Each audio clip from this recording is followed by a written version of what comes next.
Allez, salut à tous, c'est Siendog, on se retrouve aujourd'hui pour le making of des behind the scenes de l'animation de Noël.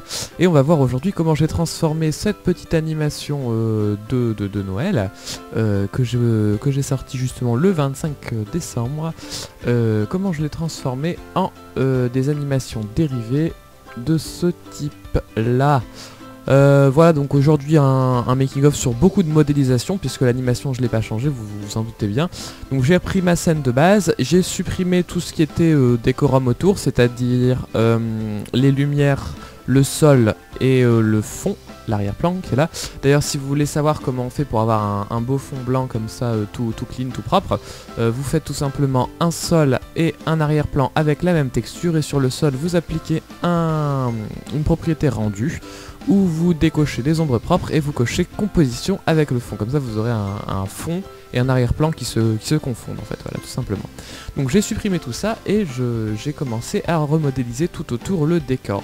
Donc on va sortir de la caméra, on va passer dans celle-ci, bon on va sortir complètement de la caméra. Donc voilà grosso modo à quoi ressemble le studio quand on est en dehors des caméras. Bien sûr ici pour travailler plus simplement j'ai dû cacher les murs tout autour, je ne sais pas où ils sont d'ailleurs.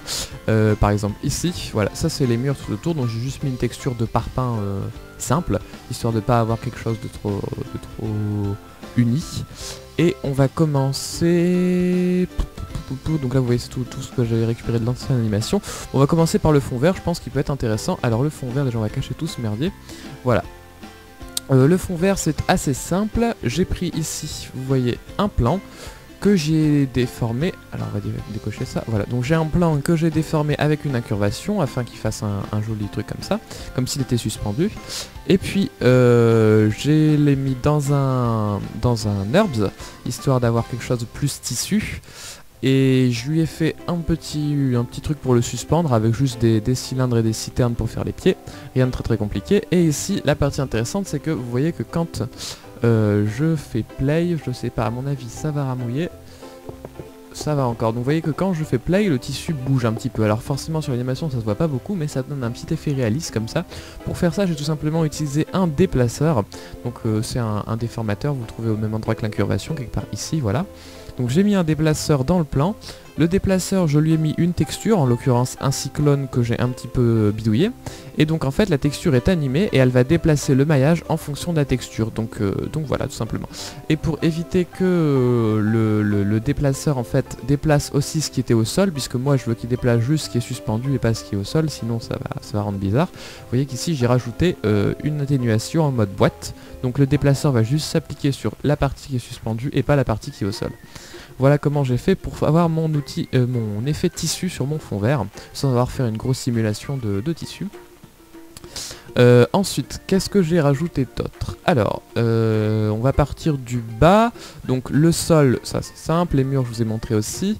Le vidéo wall, c'est quelque chose qu'on a de base dans la bibliothèque Cinema 4D qui est livrée avec Cinema 4D Studio, je pense bien. Donc quand vous cliquez ici, vous avez une bibliothèque qui s'ouvre, dans laquelle vous avez tout un tas d'objets déjà pré-modélisés, soit par Maxon eux-mêmes, soit par des studios tout autour.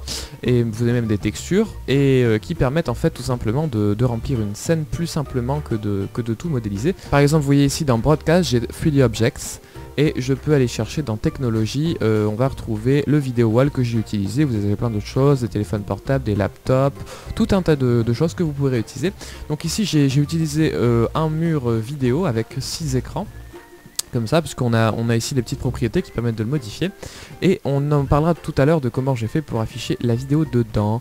Ensuite, j'ai refait la lumière de la scène. Donc je vais vous montrer un petit peu les lumières. Ces 6 lumières, ces 6 spots que vous voyez ici en blanc s'appliquent juste à ce qui est en dehors du fond vert, puisque en fait les lumières qui éclairaient le fond vert éclairaient juste le fond vert et n'éclairaient pas le studio. Donc j'ai fait un éclairage séparé pour le studio et pour le fond vert. Hop, voilà, donc je recache ça histoire qu'on y voit quelque chose, et voilà. Parfait. Ensuite, ici j'ai pareil de la même façon récupéré une caméra dans la bibliothèque de Maxon.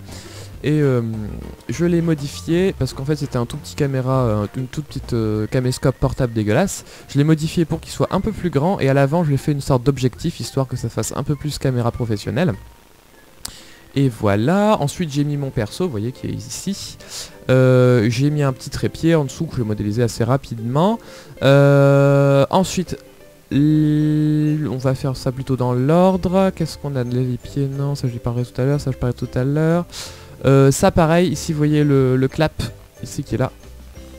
Le clap qui est là et le mégaphone, c'est aussi des choses que j'ai appris dans la bibliothèque Cinema 4D, à part que j'ai modifié la texture du clap pour marquer Cyandox création blablabla dessus. Voilà, ensuite j'ai modélisé des petites chaises de réalisateurs, vous avez tous vu ça, les réalisateurs du cinéma ils sont sur des genres de chaises comme ça, donc j'en ai deux ici avec nos logos respectifs de chaîne, donc la mienne Cyandox et celle de Plenitus juste là.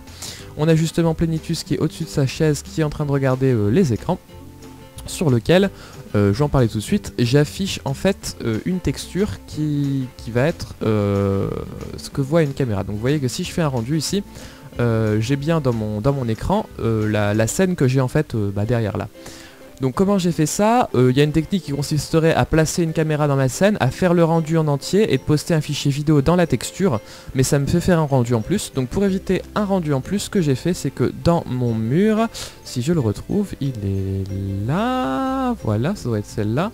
Voilà, donc dans mon mur, j'ai utilisé une texture, si je la retrouve, qui exploite en fait une caméra. Donc vous voyez que si j'ouvre ma texture, ici dans luminescence, j'ai un calque, et dans le calque j'ai shader caméra. Donc si je vais voir mon shader caméra, ici la caméra qui va être affichée c'est la main caméra. Donc si on cherche dans la scène la main caméra, c'est celle-ci.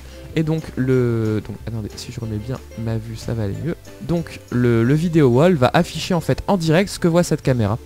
Donc hop, je n'ai pas besoin en fait de faire un autre rendu pour placer une texture vidéo dans mes télés, puisque les télés en fait ont en live ce que voit cette caméra qui est juste là. Tout simplement. Ensuite, qu'est-ce qu'on a d'autre? Donc ça j'en ai déjà parlé, les spots. Alors les spots, ils sont placés exactement aux mêmes endroits que les lumières qui éclairent en fait le fond vert réellement. Et les spots, bon c'est une modélisation assez simple, hein, je vais pas revenir dessus. Mais ce qui est intéressant, c'est comment j'ai fait la lumière. On me l'a beaucoup demandé comment j'ai fait la lumière qui va avec.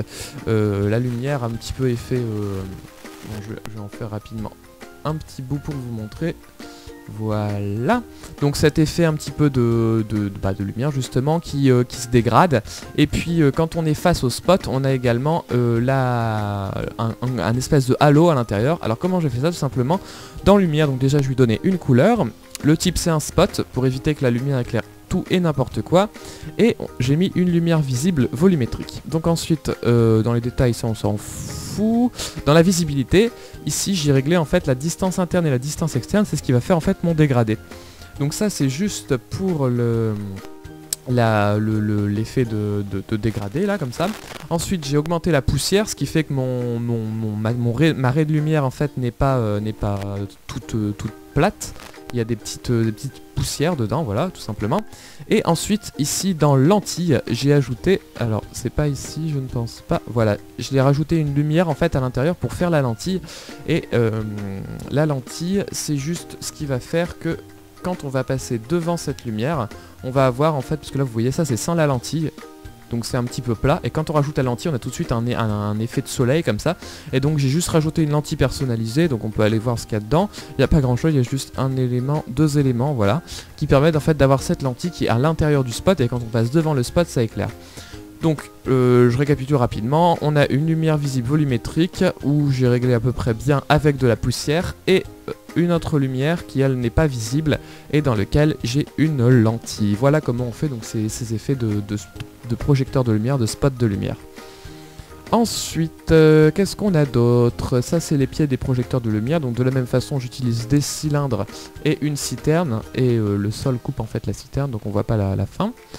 Ensuite, qu'est-ce que j'ai fait? Ah oui, les structures. Alors, vous savez tous, dans les studios, il y a des genres de structures, comme ça on en voit également en concert.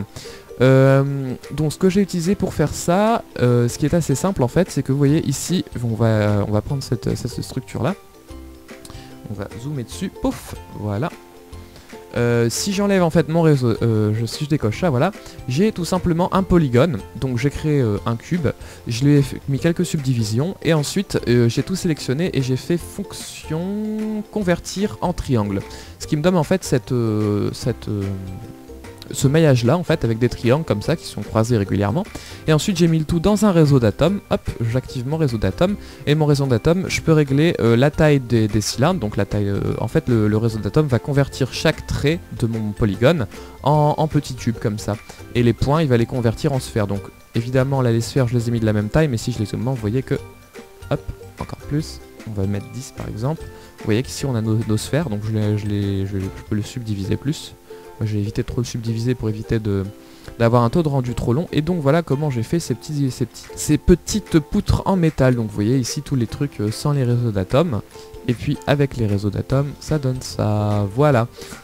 Ensuite j'ai fait des petites bases rapidos comme ça avec des cubes, hein. J'ai mis une texture, la texture c'est intéressant ce que j'ai fait dessus. J'ai fait un calque en fait ici avec des dégradés, donc alternés pour avoir le jaune et le noir.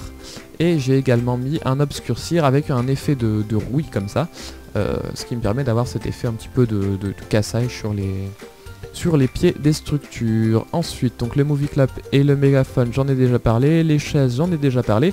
Tout autour, j'ai également mis des plaques, histoire que qu'on n'ait pas en fait le mur du studio qui soit carré et que le reste soit vide autour. Donc c'est pour donner un petit peu de profondeur et un petit peu de fouillis en fait dans le studio. Donc c'est juste des polygones tout simples avec une texture gris foncé. Un truc vraiment simple pour donner de la profondeur.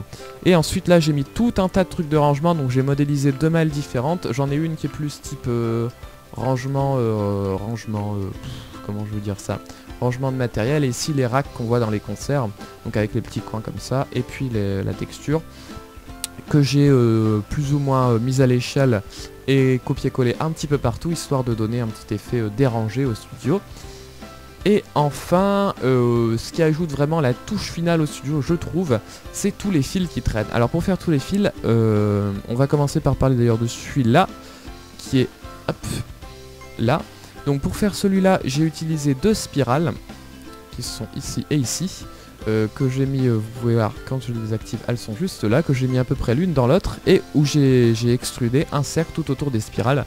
Ce qui fait que j'ai ma spirale de câble. Ça c'est pour une des spirales. Et pour les autres fils, ce que j'ai fait c'est que je suis passé en vue de dessus. La vue de dessus est juste là. J'ai pris l'outil spline. Hop, l'outil spline. Et j'ai dessiné tout simplement à la tablette graphique. J'ai dessiné différents traits comme ça. Donc je peux vous montrer rapidement si je passe en mode tablette graphique. Pouf. Tablette graphique activée, voilà. Donc j'ai tout simplement pris l'outil ici, vous voyez l'outil spline, et j'ai détracé comme ça des splines, hop, à la main, hop, hop, hop, hop, hop, hop, hop, hop, hop, voilà, tout simplement. Et ensuite, une fois que j'avais mes splines, j'en ai tracé un certain nombre, je suis revenu ici, et ici vous voyez qu'elles sont pas sur le sol, donc je les ai prises et je les ai mises descendues sur le sol, voilà, hop, comme ça. Et puis ensuite, j'ai fait la même chose, donc je vais la supprimer. J'ai fait la même chose, c'est-à-dire que je les ai mis ici dans les extrusions. Donc c'est-à-dire que vous voyez ici, il y a les splines en bas. Et ici, les splines du haut. Hop. Les splines dans les comment ça s'appelle, dans les structures, histoire d'avoir des petits fils qui partent un peu partout. Et j'ai extrudé tout ça, et c'est ce qui donne tout cet effet de fouillis au sol. Et voilà, je pense que j'ai fait le tour. Oui, il y a la fond vert, après ça c'est nos 2 personnages et la caméra. Une petite précision sur la caméra, c'est que dans le making of de Noël, j'avais expliqué que par exemple le cochon, j'avais en fait 3 cochons, donc on peut les voir ici, il y en a un, et les 2 autres ils sont dans Tech, ouais, ici et ici. Donc en fait j'avais 3 cochons qui me permettaient en fait de le faire tomber et de le faire reprendre, donc vous pouvez aller voir l'autre making of pour savoir pourquoi je fais ça. Et pour pouvoir avoir ma caméra en fait dans les yeux du cochon, j'ai utilisé tout simplement une PSR, donc une contrainte PSR, qui me permet en définissant la cible à chaque fois de d'abord cibler le premier cochon, après cibler le deuxième cochon et enfin cibler le troisième cochon. Donc vous voyez ici en fait là j'ai les changements de cible, on voit les keyframes ici qui me permettent en fait de changer d'une cible à l'autre, donc d'un cochon à l'autre. Une dernière petite chose sur les caméras. Ici vous voyez que la caméra, j'aurais pu au début j'avais utilisé, en fait j'avais caché la tête de Bill d'ailleurs, puisque c'était le premier que j'avais fait. J'avais caché la tête et j'avais mis la caméra, j'avais reculé un petit peu la caméra pour être vraiment dans ses yeux.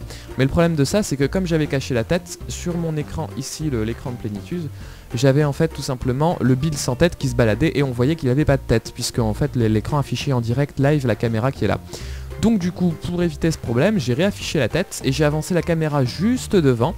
Et en augmentant bien le FOV, donc le FOV c'est l'angle de champ, ici vous voyez que si je l'augmente, hop, la caméra elle devient plus grande. Voilà, donc j'ai bien augmenté le FOV histoire d'avoir une vue bien large, bien sur le devant, et voilà pourquoi je n'ai pas tout simplement caché la tête et mis la caméra un peu plus dedans. Voilà, je pense que j'ai fait le tour pour la modélisation de ce studio, rien de très compliqué. Je pense que je referai encore peut-être un ou deux des persos qui sont dans l'animation.